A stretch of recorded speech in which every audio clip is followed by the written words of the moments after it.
8.2 is solving exponential functions, starting with some of the basics. And one way of solving these functions is if you have what's called a common base. Remember, the bases being the number brought to a power. If we can get those bases to be the same, then we can solve exponential functions. Well, right now, 9 is really 3 squared. I can take 9 and write it as 3 squared. And this just stays 3 times x plus 2. And the idea here is, if this is a true statement, if 3 to the x plus 2 equals 3 to the 2 to the x, if this is a true statement, the only way that that's possible, if I simplify this over here, the only way that's possible is if x plus 2 really equals 2x. For this statement to be true, this statement must be true. So really I can just drop the bases once I have them simplified down to one base on each side. I drop the bases, I subtract an x from both sides, and I get that 2 equals x.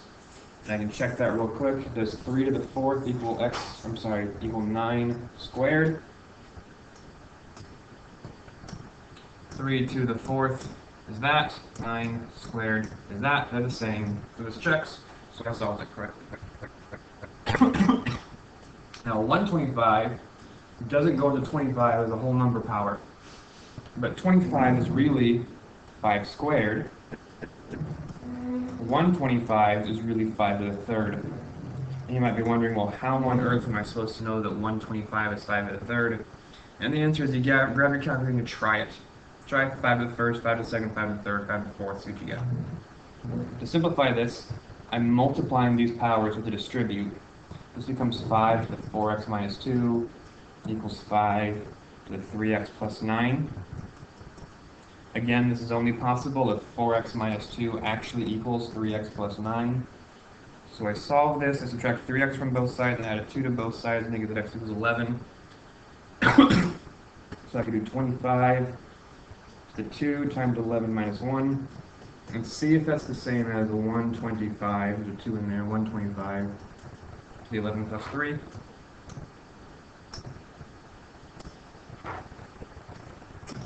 (25) to the 2 times 11 minus 1. Oops. Lunch is ending, so I'm going to pause this and finish it later. Is that?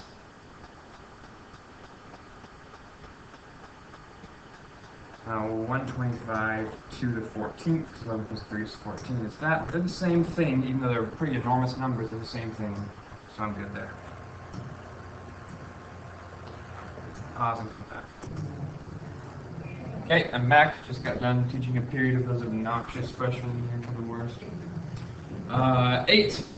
I'm going to pause this and try it on your own. That's worthwhile. 8 is 2 to the 3rd. 16 is 2 to the 4th. So 3 times 2x is 6x. 4 times x minus 1 is 4x minus 4. So 6x equals 4x minus 4. 4 right there. So subtract 4x from both sides, and 2x equals 4. So x equals 2. And 8 to the 4th, is that the same as 16? That doesn't work. Is this one extraneous? Is that possible to have this be extraneous? No, this shouldn't be extraneous.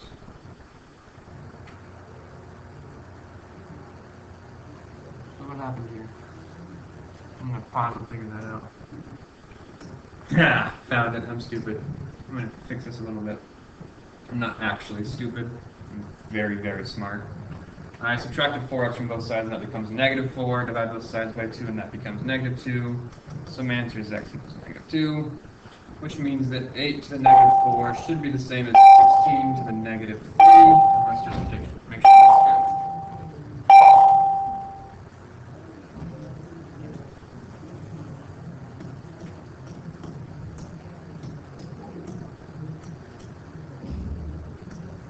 Sweet, they're the same. Okay, the other thing that we'll do is start in with some word problems. Exponential functions are very, very applicable to the real world. Your experiment starts with 7,500 bacteria cells, and after 4 hours there are 23,000 cells. Part A is to write an exponential function that can be used to model the population after x hours. Well, this right here is the general formula we're going to follow. Y equals a times b to the x. where A stands for your starting amount, B is called your growth factor or decay factor, in this case it's growth. X stands for time, and Y is your final amount. For part A, if I take Y equals A times B to the X, I know that my starting amount A was 7,500. So it's really Y equals 7,500 times B to the X. I also have a point X, Y. I have the point 4, 23,000. So I can plug the 4 in for X and the 23,000 in for Y.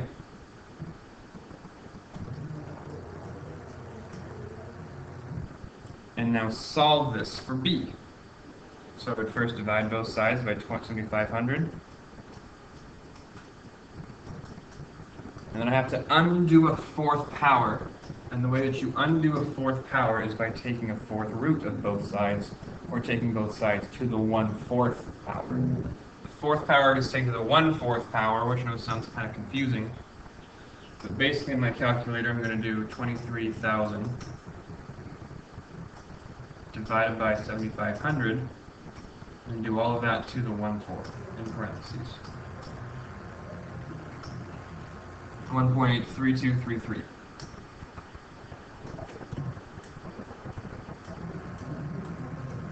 You're going to be very precise with that decimal, because each little decimal point can make a big difference. So the equation is really y equals, my A value is 7,500, my B value is 1.3233, and that's to the X, where X stands for hours and Y stands for number of cells of bacteria. Now that I have my equation, I can just take this 12 here and plug it in for X. Y equals 7,500 times 1.3233 to 12.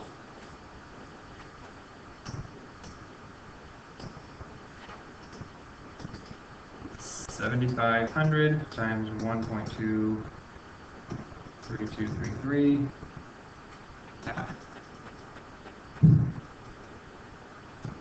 You wouldn't believe what a big difference that 10 would make. Maybe you would believe it, I don't know. I won't put words in your mouth. 216,252 cells.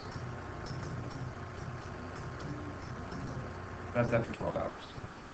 Now we can't assume things are going to grow like that forever. Eventually things reach the peak of their habitat. That's called logistic growth, but basically there's exponential growth with populations for a long time, and they level off because the habitat can only support so much. And that little curve right there is called the logistic growth curve, and you will do that in 3 calculations. Okay, I'm going to write the equation of this graph. Well, this is also just like what we just did. I have my equation y equals a times b to the x. There could be a k if my asymptote was somewhere, but this right now has an asymptote at 0, so I know that my k value is 0, so I don't have to worry about this. If there was an asymptote, that would just be my k value. This here is my starting point. That is where I start when time is at 0, when x is 0, so I know that my a value is 5. Whatever this 0 comma point is, that's going to be your a value, assuming that your asymptote is 0. I can show that mathematically if we do y equals a times b to the x, and I plug in a 5 for y, and a 0 for x, this is the point x, y. Well, b to the 0 is 1, and you just get that 5 equals a. So that's why that's your starting point, because b to the 0 is 1, so it's just that 5 equals a. Now that I have y equals 5 times b to the x, I can take my other point, xy, and I know that 52.71 equals 5 times b to the 7th. So I'm going to do 52.71 divided by 5, and then do the 7th root of all of that. Or that's the same as doing 52.71 over 5, all to the 1/7 power. However you want to think about that, it's the same thing. I'll show you how to do 7th roots on here. I've done that before, but we'll do it one more time. If I just press the number 7 first, then press this math button right here, and scroll down to x root. Now I'm doing a 7th root. Your calculator might do that a little bit differently, but this is the 7th root of, in parentheses, I'm going to do 52.71 divided by 5. my b value is 1.4. So my equation is really y equals 5 times 1.4 to the x. Now please, please hear this. I cannot multiply those. 5 times 1.4 would be 7. I cannot multiply these. Don't you ever try that, because by order of operations, you have to deal with the exponent first. 5 times 1.4 to the x is not the same as 7 to the x, so please don't do that. This right here is my solution. A little bit more, we'll talk a lot about money in this chapter. Simple interest, this should just be reviewed to remind us how interest works. Simple interest is just interest equals principal times rate times time. So if a car loan is worth $8,000 and charges 12% simple interest, how much interest do you owe after 2 years? Well, I'm going to do my interest is my principal times my rate times time. And I'll just calculate that.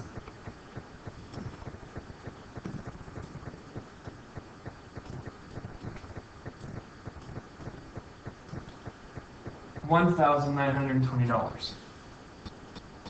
That's how much extra money you would owe on top of the $8,000 that you already have to pay them back. So you're basically going to pay back about $10,000 to buy an $8,000 car, because you spend 2 years paying it off.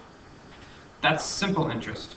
What a compound interest does is it says it does by years. Let's say that your interest for 1 year would be 8,000 times 0.12 times 1. Calculate that.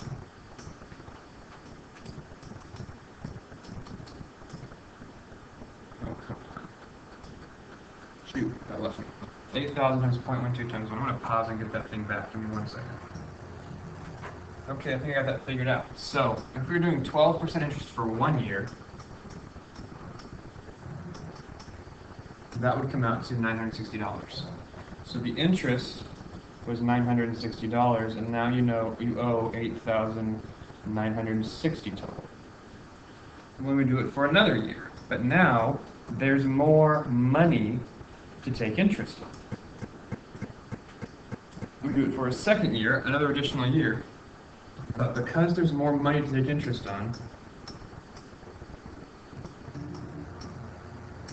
we end up owing more. We before owed $1920, but now this interest comes out to $1075.2. We add that on to original $8,960, and that's $10,035.02.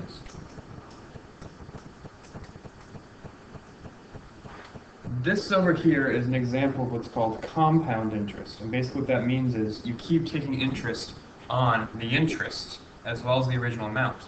So every year there'll be more money to owe, because every year the interest keeps increasing. Now this assumes you're not paying things off and you're doing compound interest to begin with, and usually car loans for cheaper cars are simple interest anyways. But that's called compound interest, and that's what we're going to talk about here. Compound interest is when you take interest on interest. It can keep growing more and more rapidly if you let it. Now I know it's like, oh, the simple interest had this nice, simple, easy formula. Look at that, that's real pretty. And the compound interest is like, oh my gosh, look at all this stuff. It's really not so bad. A stands for your final amount, P is your principal, which is your starting amount, R is your interest rate written as a decimal, always a decimal. N is the only real new theme here, and is the one that we have a hard time with, and is the number of times you compound in a year, usually, and T is the time, usually in years. So you have $4,000, that's our starting amount, that's our principal P, sitting in an account that earns 7.8% interest, that's our R, compounded monthly, that's our N. Our N value is 12, because there's 12 months in a year. How much money will be in the account after 6 years, that's our T. So I'm going to do the equation. A equals, my P value is 4,000. 1 plus my interest rate is 0.078, write that as a decimal over 12. 2 then, this is the part that throws people off, 12 times 6. To the 12 times 6, so I'm doing to the NT, and n times t in this case is 72. Your calculator, of course, can handle this. If I do parentheses just like how I wrote them there, I can do 4,000, parentheses, 1 plus 0.078 divided by 12, close parentheses, to the parentheses, 12 times 6. My calculator will do the order of operations, so it'll calculate all that for me. $6,377.52. So, in 6 years, for doing nothing, we made about $2,400, which is pretty nice because interest is wonderful. 7.8% interest is pretty high. If you're investing it in the right place, it's not unheard of, but that is fairly high. Your parents' retirement fund has been growing. After 30 years of earning 3.4% interest, compounded quarterly, the account has $750,000. How much do they start with? Well, you're ending with $750,000. We don't know how much we started with. That's our P, that's our variable. But then we have 1 plus 0.034 divided by 4. It's quarterly, which means 4 times per year. Quarterly means that my end value is 4, because it's happening 4 times per year. That's to the 4 times 30. Well, again, all of this right here just represents one single number. This is some number. So I'm going to calculate what that number is. 1 plus 0.034 divided by 4. 1 plus 0.034 divided by 4 to the 120, because 4 times 30 is 120, so to the 120, and I get 2.76. So I have 2.7613, I'll say. And that's going to be equal to my ending amount of $750,000. Now here's the beauty, you need to do this a lot in this chapter. I'm not going to use that rounded number that I wrote down. I wrote that down to have a placeholder for it, but I'm not going to use that number. I'm going to stick with this number here stored in my calculator. You need to do these problems this way. I'm going to do 750,000 divided by second negative pulls up my previous answer. So I'm dividing it by this whole entire number in its proper expanded perfect form. Divide that and I get $271,614.